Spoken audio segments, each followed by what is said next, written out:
Predstavme si, že sme si práve v cnosti. Je to vzrušujúce, ale keď sa človek pozrie na všetky tie súčiastky a návod hrubý ako telefónny zoznam, môže to byť aj trochu desivé. Dnes sa ponoríme presne do takéhoto sveta 3D tlače. Máme pred sebou kopu zdrojov od sprievodcov pre úplných nováčikov až po fóra plné expertných debat o kalibrácii.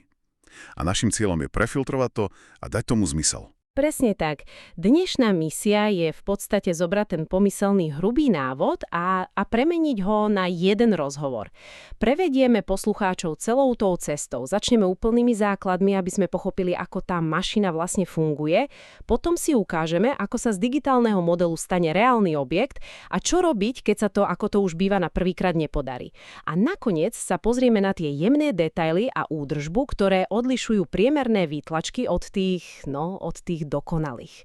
Je to v podstate taká skratka, aby sa z počiatočného strachu stala čistá radosť stvorenia. Dobre, poďme to teda rozbaliť. Keď sa povie 3D tlač pre bežných smrteľníkov, takmer vždy sa tým myslí technológia FDM. Čo sa za tými 3 písmenami vlastne skrýva? FDM. To je skratka pre Fused Deposition Modeling.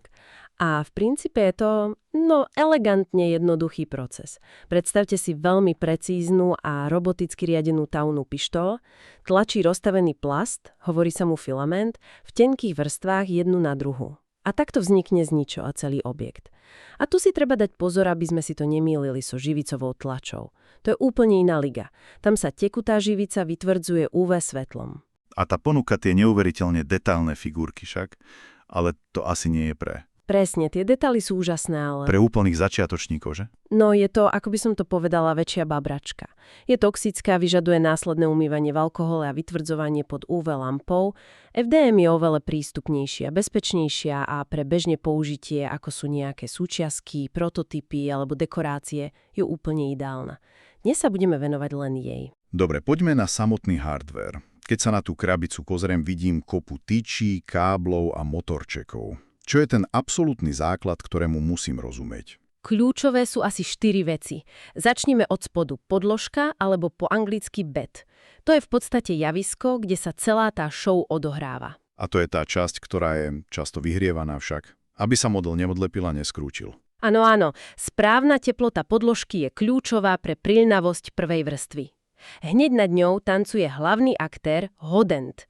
To je tá horúca časť, ktorá taví plast a cez malú trysku ho nanáša na podložku. No a aby mal hodent čo taviť, potrebuje extrúder. To je mechanizmus s motorčekom, ktorý tlačí tú filamentovú strunu priamo do hotendu. Počkaj, pri extrúderi som v zdrojoch narazil na 2 pojmy. Bowden a priamy, teda direct drive. Je to niečo, čím sa začiatočník musí trápiť? Výborná otázka. Pre začiatočníka to nie je kritické, ale je dobre vedieť, že to existuje. Zjednodušenie, priamy extruder sedí priamo na hotende, čo mu dáva skvelú kontrolu nad filamentom. Bowden je naopak umiestnený na ráme tlačiarne a filament do hotendu tlačí cez takú dlhú teflónovú hadičku. Aha, takže tlačová hlava je potom ľahšia. Presne. A môže sa pohybovať rýchlejšie. Zdroje sa zhodujú, že 90% času na tom nezáleží, ale pri tlači flexibilných materiálov je priamy extruder takmer nutnosťou. A čo to celé drží pokope a hýbe tým? To je tá 4. kľúčová časť, Gen 3. To si možno predstaviť ako taký robotický portálový žerial, ktorý sa s neuveriteľnou presnosťou pohybuje nad stavbou. Práve on nesie tlačovú hlavu a stará sa o celý ten precízny tanec v osiach X, Y a Z. Takže máme hardware. Ale ako mu povedať, čo má vlastne robiť? Nestačí mu len poslať obrázok? Vôbec nie. Celý proces od nápadu k hotovému výtlačku má 3 kroky. Na začiatku je vždy 3D model.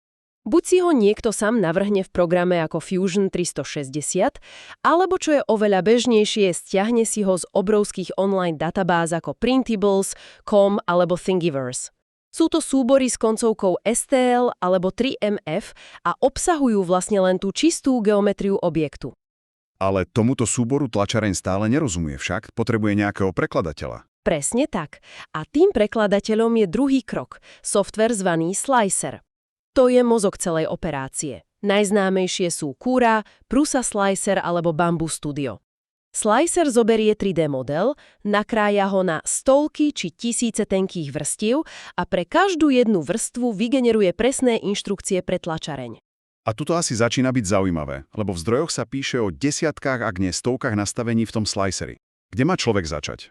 Pre začiatok stačí rozumieť 3 základným pilierom. Prvým je výška vrstvy. Zdroje to prirovnávajú k pixelom na fotke. Nízka výška vrstvy, povedzme 0,1 mm, dá nádherne hladký povrch, ale tlač bude trvať večnosť. Naopak, pri prototype, kde ide o funkciu a nie krásu, sa môže zvoliť maximálna výška, napríklad 0,3 mm, a je to hotové za tretinu času. Dobré pravidlo je, že výška vrstvy by nemala presiahnuť 80% priemeru trysky. Rozumiem. A čo vnútro modelu? Predpokladám, že ho netlačíme vždy na 100% plné. To by bolo plytvanie materiálom aj časom.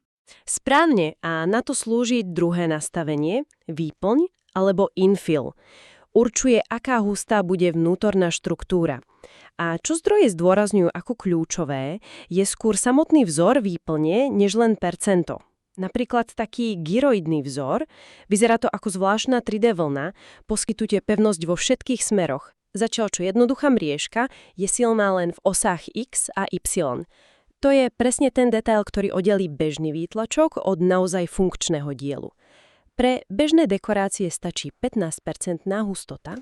A čo keď má model nejaké časti, ktoré trčia do vzduchu? Napríklad ruka postavičky alebo nejaký mostík. To predsa nemôže tlačiť do prázdna. Nemôže, nie. A práve na to slúži tretie kľúčové nastavenie – podpory. Slicer automaticky vygeneruje dočasné podporné štruktúry, na ktoré sa tie previsnuté časti môžu vytlačiť. Videl som obrázky, kde model vyzerá, ako by bol uväznený v klietke zo špageti. Je ich odstraňovanie naozaj taká nočná móra, ako to vyzerá? Človek potrebuje kliešte, skalpel a anielskú trpezlivosť? Niekedy áno. Dobrý slicer a správne nastavenia dokážu vytvoriť podpory, ktoré sa dajú odlomiť takmer jedným prstom. Ale áno, niekedy je to o malých klieštikoch a trpezlivosti. Výsledkom práce slicera je G-code súbor, tretí a posledný krok. Je to vlastne obyčajný textový súbor plný príkazov ako posun sa na súradnicu X10, Y20, zohrej trysku na 210 stupňov, vytlač 0,5 mm filamentu. Tomuto už tlačiareň rozumie dokonale. Máme teda inštrukcie. Z čoho ale vlastne budeme tlačiť? Aké sú najbežnejšie materiály? Najväčším kráľom je PLA, čiže polymliečná kyselina. Je vyrobená z kukuričného škrobu, je biologicky odbúrateľná a tlačí sa extrémne jednoducho. Ideálny materiál pre každého začiatočníka. Krok vyššie je PTG, to je v podstate materiál, z ktorého sa vyrábajú PET fľaše. Je pevnejší a odolnejší voči teplu než PLA. No a potom je tu legenda menom ABS. Z toho sú Lego kocky však. To musí byť poriadne odolné. Presne tak. Je extrémne pevné a odolné, ale je to aj taká primadona medzi filamentmi. Pri tlači sa zmrsťuje, takže potrebuje vyhrievanú podložku na vysokú teplotu a ideálne aj uzavretú tlačiareň, aby sa predýšlo prievanu. Ten by ho zdeformoval. Navyše pri tlači zapácha. A okrem týchto troch základných typov existuje celý vesmír špeciálnych filamentov, flexibilné, s prímesou dreva či kovu, meniace farbu, svietiace v tme, tie možnosti sú obrovské. Dobre, teoreticky máme všetko pripravené na úspech. Ale všetci vieme, že prvé pokusy takmer nikdy takto nevyzerajú. Zdroje boli plné varovaní a hororových obrázkov nepodarkov. Aká je tá úplne prvá, najčastejšia stena, do ktorej narazí každý nováčik? Jednoznačne prvá vrstva. Všetky návody sa zhodujú na jednom. Ak sa nepodarí prvá vrstva, takmer s istotou zlyhá celá tlač. Je to základ, ku ktorému sa všetko ostatné prichytáva. Kľúčom je dokonalá vzdialenosť trysky od podložky. Moderné tlačiarne majú často automatické vyrovnávanie, čo znie skvelé, ale... V skutočnosti to neznamená, že podložku fyzicky vyrovnajú. Len si pomocou senzora zmapujú jej nerovnosti a potom softverovo prispôsobia výšku trysky. Stará dobrá metóda s kúskom kancelárskeho papiera je však stále zlatý štandard. Papier by mal medzi tryskou a podložkou klásť jemný, ale citeľný odpor. A čo keď sa ani s perfektne nastavenou výškou prvá vrstva nechce prilepiť? To prichádza na rad najčastejší a najbanálnejší problém zo všetkých. Mastná podložka. Stačí jeden odtlačok prsta a rozstavený plast sa na tom mieste jednoducho neprilepí. V jednom z článkov to autor opísal ako rozdiel medzi úspechom a zlyhaním. Riešenie je jednoduché. Pred každou tlačou podložku dôkladne očistiť izopropyl alkoholom. Niektorí si dokonca pomáhajú tenkou vrstvou lepidla v tyčinke alebo lakom na vlasy pre extra prieňavosť. To je naozaj zaujímavý detail. A čo keď sa model začne tlačiť dobre, ale v polovici vyzerá, ako by ho niekto posunul o pár milimetrov do strany? Áno, to sa nazýva posun vrstiev alebo lay shift a je to jeden z najfrustrujúcejších problémov, pretože tlač môže byť 95% hotová a vyzerať perfektne a potom sa zrazu celý model posunie a zvyšok sa tlačí do vzduchu. Je to ako keby maliarovi v poslednej chvíli niekto posunul plátno. Čo to spôsobuje? Zvyčajne je na vine uvoľnený remeň, ktorý poháňa os X alebo Y. Stačí ho správne napnúť podľa návodu. A čo keď z trysky jednoducho prestane liesť plast? To je upchatá tryska, ďalšia klasika. Príčin môže byť viacero. Prach na filamente, príliš vysoká teplota, ktorá napáli materiál vo vnútri, alebo tzv. Heat creep, kedy sa teplo z hotendu šíri príliš vysoko a rozstaví filament skôr ako má. Jednoduchou prvou pomocou je tzv. Cold pull, nahrieť trysku, nehať ju trochu vychladnúť a potom rýchlo vytiahnuť filament. Ten zo sebou zoberie aj nečistoty. Ale asi najzaujímavejším problémom, ktorý nás posunie k pokročilejším technikám, je tzv. Slonia noha. Dobre, poďme hlbšie. Spomínaná slonia noha alebo elephant foot znie zaujímavo. Ako sa s ňou dá bojovať? Tých vrstiev. Tie doslova roztlačia ešte mäkkú základňu do strán. Vyzerá to presne ako slonia noha. Riešením je funkcia v sliceri nazvaná elephant foot compensation. Ako ale nastavím tú správnu hodnotu? Len tak od oka? Vôbec nie. Na to existuje takmer vedecká metóda. Vytlačí sa jednoduchá testovacia kocka, povedzme 20x20 mm. Potom sa vezme digitálne posuvné meradlo, tzv. šublera, a zmeria sa šírka úplne prvej vrstvy, L1, a pre porovnanie šírka 10. vrstvy, L10. Hodnotu kompenzácie potom vypočítame podľa jednoduchého vzorca. Šírka L1, šírka L10, deleno 2. A to je všetko? Výsledok sa zadá do slicera a problém je vyriešený. To je už naozaj ladenie detailov. Aké ďalšie kalibračné testy sú dôležité pre dosiahnutie tej najlepšej kvality? Absolútne kľúčová je teplotná väža alebo temp tower. Je to špeciálny testovací model, ktorý sa tlačí s postupne sa meniacou teplotou. Začne napríklad na 220 stupňoch a každých pár milimetrov výšky klesne teplota o 5 stupňov. Počkať, takže to, že mám červený a modrý filament od toho istého výrobcu, neznamená, že môžem použiť rovnaké nastavenie teploty. To je úplne protiintuitívne. Toto je presne ten typ informácie, ktorý by mi ušetril týždeň frustrácie a kopu nepodarených výtlačkov. Je to tak. Každý filament, dokonca aj každá farba má svoju ideálnu teplotu. Pigmenty totiž menia jeho fyzikálne vlastnosti. Teplotná väža testuje balans medzi mechanickou pevnosťou, ktorá vyžaduje vyššiu teplotu pre lepšie spojenie vrstiev, a estetickou kvalitou, kde nižšia teplota znižuje tvorbu nežiaducich vlákien a zlepšuje detaily. A ako sa taká väža vyhodnočuje? Len pohľadom? Pohľadom aj hmatom sleduje sa niekoľko vecí. Tvorba tenkých vlákien, tzv. Stringing, medzi stĺpikmi väže, potom kvalita preklinutia, čiže mostov a previsov. A nakoniec príde na rad deštruktívny test.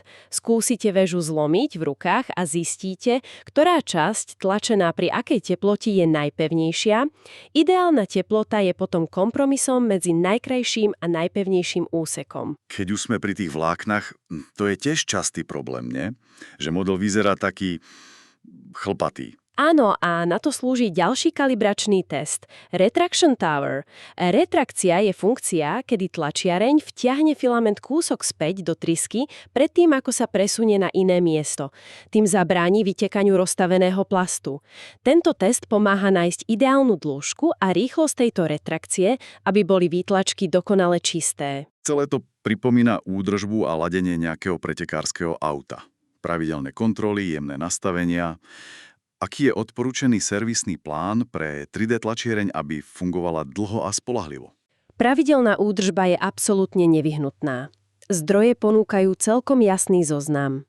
Častá údržba, povedme týždenne alebo po každých 20-30 hodinách tlače, zahŕňa už spomínané čistenie podložky. A tiež kontrolu a čistenie ventilátorov a extrúdera od prachu. Na to je asi ideálny stlačený vzduch spreji. Áno, presne tak. A čo nejaká dlhodobejšia starostlivosť? Asi tak raz za mesiac by mala prísť na rad pravidelná údržba. To znamená čistenie a mazanie všetkých pohyblivých častí vodiacich tyčí a ložisk. Či použiť vazelínu alebo teflónový olej závisí od konkrétnej tlačiarne. Treba sa riadiť odporúčaním výrobcu. A menej často, povedzme každých pár mesiacov, je dobré skontrolovať napnutie všetkých remeňov a tiež pravidelne aktualizovať software a firmware tlačiarne. Výrobcovia často pridávajú nové funkcie a opravujú chyby. Takže prešli sme si celú cestu. Od prvotného strachu z neznámej techniky, cez pochopenie softvéru, riešenie prvých frustrujúcich problémov, až po kalibráciu a údržbu, ktorá už zaváňa profesionalitou. Zdá sa, že 3D tlač je naozaj fascinujúca kombinácia vedy, techniky a aj trošky umenia. Jednoznačne. A na záver možno jedna myšlienka na zamyslenie. Dnes sme sa bavili hlavne o tom, ako ovládať nastavenia tlačiarne, aby sme dosiahli čo najlepší výsledok z daného materiálu. Ale čo sa stane, keď začneme detailnejšie ovládať samotný materiál priamo počas tlače? Zdroje spomínali obrovskú škálu filamentov, od vodivých cez magnetické až po vo vode rozpustné. Skúste si predstaviť navrhovanie objektu, kde rôzne jeho časti majú úplne odlišné fyzikálne vlastnosti a to všetko vytlačené naraz v jednom procese. Ako by to mohlo zmeniť spôsob, akým premýšľame o tvorbe všetkého od personalizovanej elektroniky až po medicínske implantáty na mieru? To je svet, do ktorého sa práve teraz otvárajú dvere.